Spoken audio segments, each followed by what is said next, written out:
If you're new here, I'm going to talk about the proposed merger of Capital One and Discover. If you're not new here, you know I've talked about this in the past, and basically what I want to do is talk about some of the concerns I want to bring up now that it's actually being approved, right? This is actually going to be going through from what I've been reading. So one thing is the reduced competition.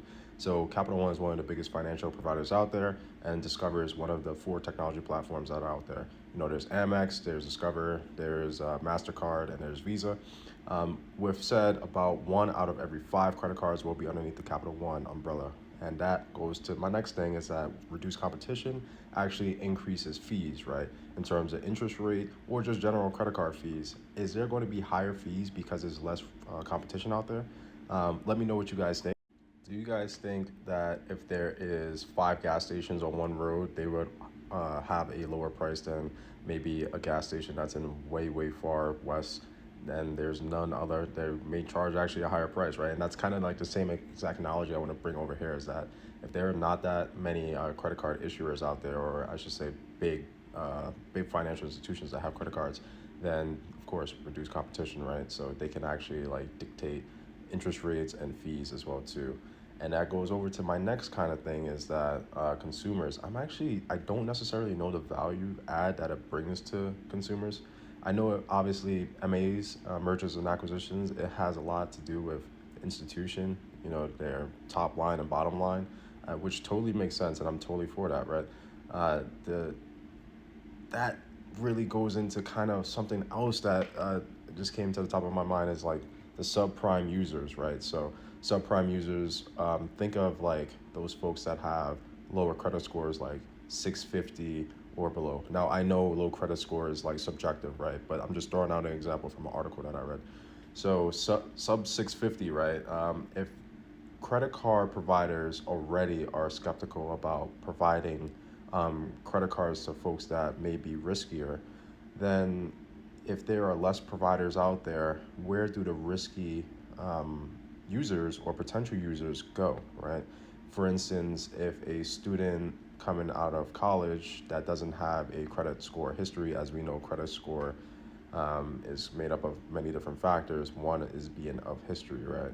And then two, like utilization. So if they don't have a credit card like in the past and they don't have the history, for instance, and they don't have like any student loans, they don't have any history of like credit, how do they then apply for a credit score because they don't technically have a credit score or they're below like a 650 credit score?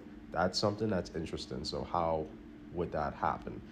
The next kind of thing is like where would they go, right? If maybe a credit union, maybe I don't know, maybe like a a company like a Macy's or like Walmart, maybe could go there as well.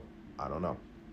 Then the next thing I want to kind of bring up is like privacy, right? So institutions that are um, really large, they have really good facilities to make sure there's no like cyber attacks and whatnot. I believe, correct me if I'm wrong, comment below if I am wrong, that there was a hack and it didn't allow users to have access to the direct deposits for a few days. So if that's the case, now if that Discover is going underneath that umbrella, then is that primed to happen there too? So that's something that's also in question. And then I want to know if there's like any redundancies in jobs too, because if there's any layoffs, that is not a good thing. You know, when sometimes, not all the time, but sometimes when firms do come together, that means that there's some redundancies, and that could potentially um, increase layoffs and increase more people not having jobs, and that is probably not something that's good, especially in this market, right? So let me know your thoughts. Do you think this merger and or I guess acquisition would be better, or do you think it's actually pretty harmful? Let me know.